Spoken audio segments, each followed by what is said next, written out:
யாரும் எதை வேண்டுமானாலும் உங்களுடைய மனதிலே உதிர்த்த விடயங்களை இந்த நூலிலே பதிவு செய்து கொள்ள முடியும். ஆகவே இந்த ஒரு சந்தர்ப்பம் கிடைக்கும், அதை அவர் சிந்தித்து பார்க்க வேண்டும். சில இடங்களிலே ஒரு ஆய்வு மண்டபங்கள் என்று சொன்னால், ஆய்வகங்கள் என்று சொன்னால், அது சில விரிவுரையாளர்களாக இருக்க வேண்டும் அல்லது வேறு ஒரு பகுதிகளிலே இருக்க வேண்டும் என்ற அந்த அமைப்பு கோட்பாட்டு வரையறை நினைத்து விடுவார்கள். ஆனால் இந்த நூலிலே நீங்கள் எழுத்தாளராக பலம் பெற வேண்டும் என்றால் உங்களுடைய சிந்தனையை எது உதிக்கின்றதோ அந்த செய்தியை நீங்கள் இந்த நூலிலே பார்க்க முடியும். அதுதான் இந்த ஒரு நூலிற்கு இருக்கக்கூடிய ஒரு பெருமையாக இருக்கின்றது. நூலினுடைய நீங்கள் இதுதான் புதியவர்களாக அல்லது முன்னர் வந்தாலும் இந்த நூலிலே நீங்கள் பெற்றுக்கொள்ளாதவர்களாக இருந்தால் இதனை நீங்கள் இந்த ஆலயத்தினுடைய இந்த சபையினரோடு தொடர்பு கொண்டு அதனை எவ்வாறு பெற்றுக்கொள்ள முடியும் அந்த செய்தியையும் நீங்கள் அறிந்து கொள்ள முடியும். நிச்சயமாக இது ஏதோ ஒரு விதமான உணர்வை அந்த சில உணர்வுகள் வெளிப்படுத்த முடியாது. ஏனென்றால் அது அகத்தோடு சார்ந்தது. தொல்காப்பியர் சொல்லுவார், ஒத்த அன்பினராகிய ஒருவன் ஒருத்தையும் தம்முள் கூடுகின்ற காலத்திலே உண்டாகின்ற இன்பத்தினை மற்றவர் மாட்டு கூற முடியாதவாறு அமைத்து இன்புறுவதுதானே அகம் என்று சொல்லி தொல்காப்பியர் தன்னுடைய தொல்காப்பியத்திலே சொல்லுகிறார். அதாவது ஒவ்வொருவருடைய மனத்திலே இருக்கக்கூடிய அந்த எண்ண ஓட்டங்களை யாராலுமே அளவிட முடியாது. அதனை காதலோடு காமத்தோடு தொடர்பு படுத்தி அவர் தன்னுடைய சூத்திரத்தை வைத்திருக்கிறார். ஆகவே இந்த நூலின் மூலம் ஏதோ ஒரு வகையான இணைப்பு நேரடியாக எங்களுக்கும் முருகனுக்கும் உண்டாகுவது போல ஏதோ ஒரு துடிப்பு. ஆக இந்த நூல் வந்து உங்களுடைய வாழ்வில் கதவுகளை கட்டுகின்ற பொழுது அந்த ஒரு புனிதமான இணைப்பை அல்லது ஒரு விதமான பக்குவ நிலையை, ஒரு விதமான இன்ப நிலையை நீங்கள் உணர முடியும். என்றால் அதை எடுத்து கைகளிலே கவனிக்கின்ற பொழுது நீங்கள் பெற்று வளர்த்து சீராட்டி பாலூட்டி வளர்த்த உங்களுடைய குழந்தை ஒன்று அந்த கையிலே உணர்வது போல அந்த உணர்வு இருக்கும் என்பதுதான் நான் சொல்லக்கூடிய ஒரு உச்சகட்டமான உதாரணமாக இருக்கும். ஆகவே இது மாதம் மாதம் வெளியிடப்படும், மாதம் மாதம் வெளியிட்டு வைக்கப்படும். எப்படி என்றால் ஒரு மாதத்திலே வருகின்ற இறுதி வெள்ளிக்கிழமை எந்த நாளாக இருக்கிறதோ அந்த நாளிலே இந்த வெளியீடுகள் வெளியிட்டு வைக்கப்படும். சில வேளையில் உங்களுக்கு அந்த தேதிகள் தெரியாமல் இருந்தால் இந்த சுடனுடைய பின்புறத்திலே வெளியீடு எப்பொழுது நடைபெற இருக்கிறது, வேறு நிகழ்வுகள் எப்பொழுது நடைபெற இருக்கிறது அந்த குறிப்புகள் கூட இதிலே அடங்கி இருக்கும்.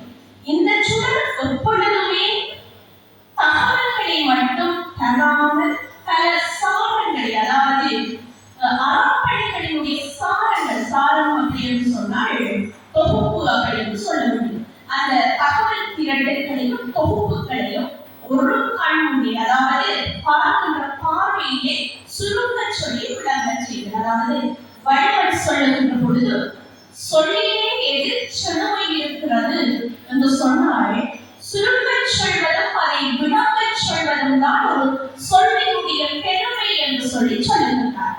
ஆகவே அவ்வாறான ஒரு நூலாக தான் இது இருக்கும். இதில் இருக்கிற ஒவ்வொரு அந்த கட்டுரைகளினுடைய மதிப்பும் உங்களை இன்னும் வாசிக்க தூண்டுவதாகவும் இருக்கும். அதாவது ஒரு நூல் எப்பொழுது ஒன்று விழுகிறது என்றால் அந்த நூலை பெற்று வாசிக்கின்ற பொழுது அதை நான் இன்னும் வாசிக்க வேண்டும் என்ற தூண்டுகோல் எப்பொழுதும் மனதிலே எழுதுகிறதோ அப்பொழுதுதான் வாசகனும் எழுதுகிறார், அந்த நூலாசிரியரும் எழுதுகிறார். அப்படித்தான் இதில் இருக்கக்கூடிய தொடர் கதைகள் எல்லாம் எப்பொழுது அடுத்த நூல் வருகின்றது என்று காத்திருப்பது போல சில உணர்வுகளை எங்களுக்கு உண்டாக்குவதாக இருக்கும்.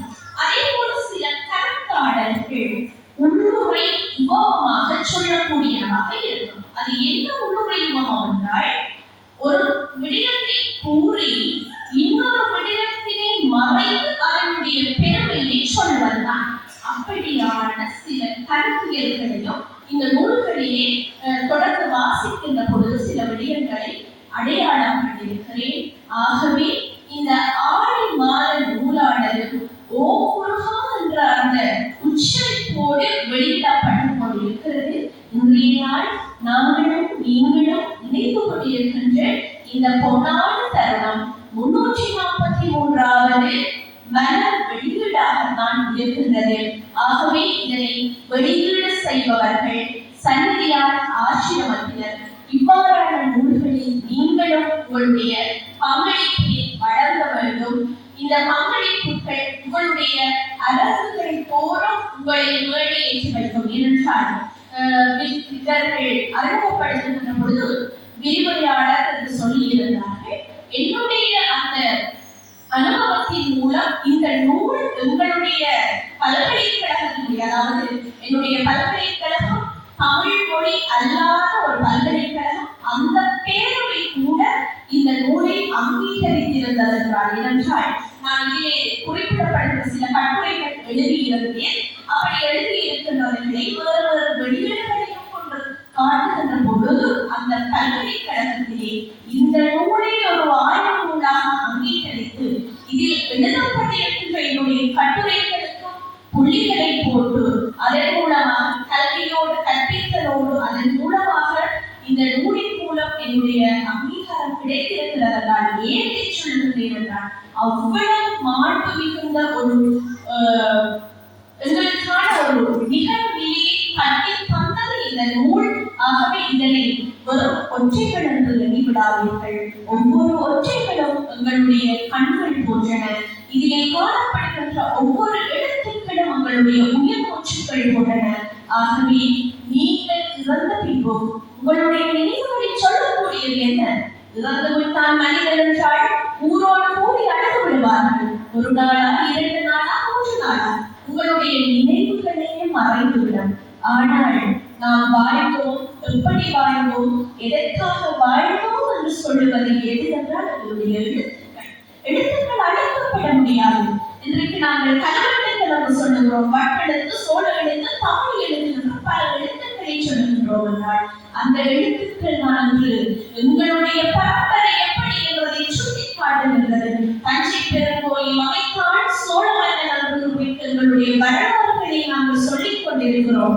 சிவஞான முனிவர்களால் பல நூல்கள் எழுதப்பட்டன என்று எங்களுடைய சைவத்தின் மகிழ்களை சொல்லிக் கொண்டிருக்கிறோம் என்றால் அதை சொல்லிக் கொடுக்கவும் கொடுக்க வைக்க உங்களுக்கு ஆயுதமாக பயன்படுத்தப்பட்டது எது என்றால் அந்த எழுத்து தான். ஆகவே எழுத்துக்கள் நீ ஒதுக்கி விடாதீர்கள். அந்த எழுத்துக்கள் உங்களுடைய வாழ்க்கையை திசை திருப்பக்கூடிய திசை காட்டியாக கூட இருந்துவிடும். ஆகவே என்னுடைய வெளியுறவுத்துறையினுடைய சாராம்சம் இந்த நூல் சிறப்பாக மென்மையையும் இந்த உலகத்திலே, அதாவது உலகத்தும் வாழ்கிற தமிழர்களை தாண்டியும் இது தாவி ஒவ்வொரு கரங்களிலும் வர வேண்டும் என்பது ஒரு பக்கமாக இருந்தாலும், மற்றொரு புறமாக அனைவரும் இதிலே எழுத்தாளர்களாக மாற வேண்டும். அந்த எழுத்து உங்களை வாழ வைக்க வேண்டும்.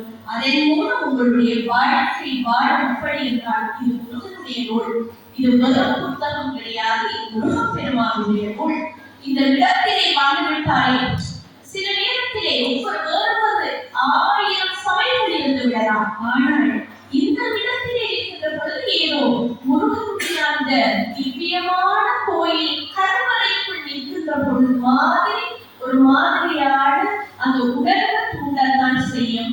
ஆகவே நீங்களும் இங்கே வருகை தந்து இந்த மாதிரியான எழுத்துக்களுக்கு சொந்தக்காரர்களாக ஆக வேண்டும் என்ற அந்த அன்பான கோரிக்கையான வேண்டுகோளையும் விடுத்து இங்கே இவ்வளவு நேரம் பொறுமையாக கேட்டுக்கொண்டிருந்த சொல்லத்தான் மனமோ சொல் இருக்கின்றது. ஆனால் நேரமோ செல்லத்து என்னை தடுக்கின்றது என்று கூறி, ஏனென்றால் மதிய போசனமும் தயாராகி இருக்கின்றது. அடுத்தடுக்கான நிகழ்வுகளும் இங்கே தயாராகி கொண்டிருக்கிறது.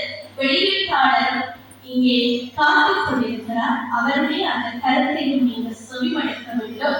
என்னவல்ல கந்தனாய் கடம்பனாய் கதிர்வேலனாய் சண்முகனாய் அந்த சராசரி நாயகனாய் ஆளோட சுந்தரனாய் தேவாதி தேவர்கள் புகழ் பெற்ற தேவ சேனாதிபதியாக இருக்கின்ற நம் நாயகர் எங்கள் சந்நிதியான அத்தனை அடியவர்களுக்கு அன்பையும் அருளையும் செல்வத்தையும் கல்வியையும் வீரத்தையும் கொடுக்க வேண்டும் என்று வாழ்த்தி வணங்கி விடைபெறுகின்றேன். நன்றி.